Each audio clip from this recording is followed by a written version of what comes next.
On August 22, 2025, a senseless act of violence shook the city of Charlotte, North Carolina, leaving a community in mourning and a nation demanding answers. Iryna Zarutska, a 23-year-old Ukrainian refugee who had fled the horrors of war in her homeland, was brutally stabbed to death on a Lynx Blue Line light rail train. She was on her way home, still wearing her work uniform from a local pizza restaurant, when her life was taken in what authorities describe as an unprovoked, random attack. Iryna had arrived in the United States earlier this year under humanitarian parole, part of America's commitment to shelter those displaced by Russia's invasion of Ukraine.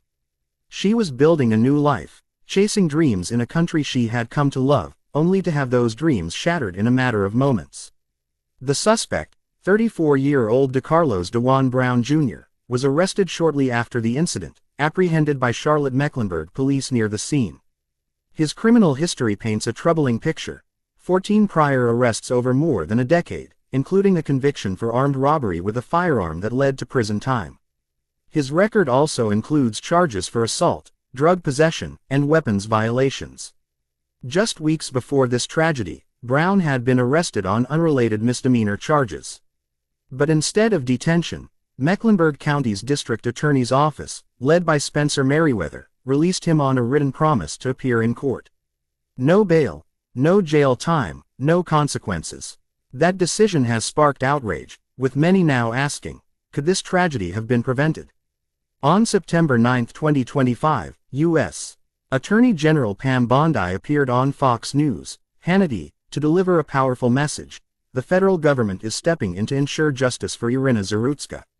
In a bold move, the U.S. Justice Department has taken over the case, filing a federal criminal complaint against Brown in the U.S. District Court for the Western District of North Carolina. He now faces one count of committing an act causing death on a mass transportation system, under a federal statute designed to protect public transit users from violent crimes.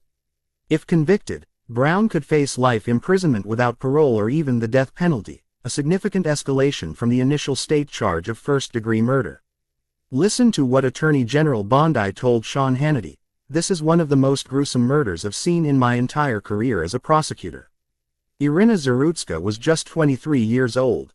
She fled the war in Ukraine, came to America seeking safety and a better life. She was working hard, wearing her pizza restaurant uniform on that light rail train when this monster attacked her. He stabbed her multiple times in an unprovoked assault. She didn't stand a chance. And now, her family is left devastated, burying her here in the U.S. because she loved this country so much. Bondi's words carry the weight of her decades as a prosecutor, including her time as Florida's Attorney General, where she built a reputation for tough-on-crime policies. She didn't hold back in her criticism of Mecklenburg County's handling of the case, pointing directly at District Attorney Spencer Merriweather's office. The suspect, Decarlos Brown Jr., had 14 prior arrests, she said. 14. That includes a conviction for robbery with a firearm. He did time in prison for that. Just weeks before this murder, he was arrested again, but the progressive DA let him walk with a simple written promise to appear. If they had held him accountable, Iryna would still be alive today. The decision to elevate this case to federal jurisdiction is more than a legal maneuver, it's a statement.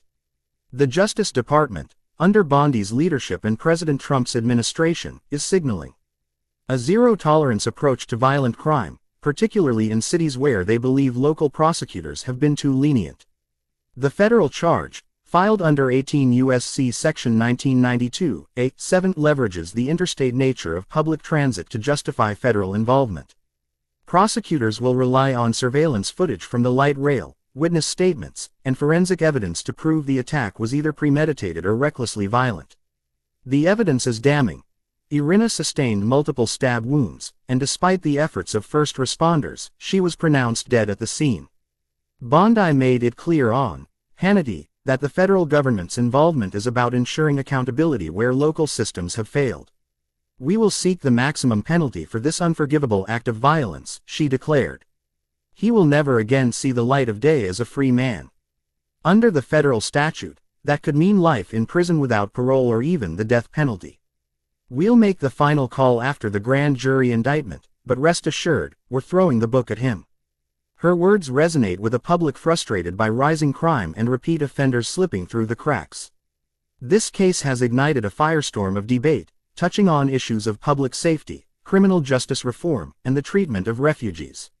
Mecklenburg County has embraced bail reform in recent years, aiming to reduce pretrial detention for nonviolent offenses. But critics, including Bondi, argue that such policies have gone too far, allowing dangerous individuals like Brown to remain free. The fact that Brown was released on a promise to appear, despite his extensive violent history, has become a focal point for those advocating stricter detention measures. On the other side, civil rights groups caution against federal overreach, warning that elevating cases like this to federal court could disproportionately target minority defendants. Brown is black, adding a layer of complexity to the narrative. Iryna Zarutska's story adds a deeply human element to these debates. Her family, speaking through representatives, described her as a vibrant young woman who saw America as a land of opportunity. She had plans to pursue education, to contribute to her new community, to live the life she could no longer have in Ukraine. Her family's decision to bury her in the United States reflects her deep connection to this country. In Charlotte, hundreds have gathered at vigils, holding candles and calling for safer public transit and harsher penalties for violent crimes. These gatherings are a testament to Iryna's impact and a reminder of the stakes in this case. Attorney General Bondi framed the tragedy as a call to action, not just for Charlotte but for cities across America. "This isn't just about one case," she told Hannity. "It's about sending a message. Progressive DOS across the country are letting criminals roam free, and innocent people like Iryna pay the price. President Trump is committed to making our cities safe again, cleaning up the streets, supporting law enforcement, and protecting refugees who come here legally." Her remarks align with the administration's broader agenda, which includes increased funding for police and a renewed focus on law and order. The federal government's involvement has drawn both praise and criticism. Supporters see it as a necessary step to ensure justice for a refugee failed by the system. Polls show strong public support for severe penalties in high-profile violent crimes like this one. But others question whether federalizing the case risks politicizing a tragedy. Bondi addressed this head-on. "This isn't politics, it's justice. If liberal policies had been tougher, this wouldn't have happened. We're seeing it in cities. Everywhere. Repeat offenders released, crime spiking. But under this administration, we're turning the tide. The road to justice is just beginning." Brown's arraignment is pending, and his defense team has yet to comment, though a not guilty plea is expected. The FBI and U.S. Attorney's Office are working tirelessly, combing through evidence to build an airtight case. For Iryna's family, the pain of her loss is compounded by the knowledge that her killer had been given chance after chance. Her death has become a rallying cry for those who believe the system must do better, must prioritize victims over leniency, safety over second chances for those who repeatedly choose violence. This tragedy is a wake-up call. It forces us to confront uncomfortable questions. How do we balance reform with accountability? How do we protect those who come to America seeking refuge? How do we ensure our public spaces, our trains, our streets, are safe for everyone? Iryna Zarutska deserved better. Her life, her dreams, her courage in starting anew deserve to be honored with action. So where do we go from here? Attorney General Pam Bondi has made her stance clear. No more excuses, no more leniency for violent offenders.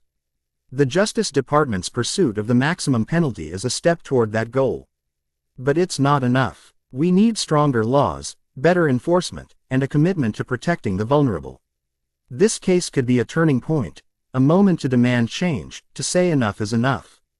Join the fight for justice. Visit justicenow.org to learn more about Iryna's story and how you can support tougher penalties for violent crime. Share this message, subscribe to our channel, and stay informed as this case unfolds. Together, we can honor Iryna Zarutska's memory by ensuring that her death becomes a catalyst for safer communities, stronger justice, and a system that never again fails those who trust in it. Let's make sure Iryna's life, and her loss, mean something. The time for change is now.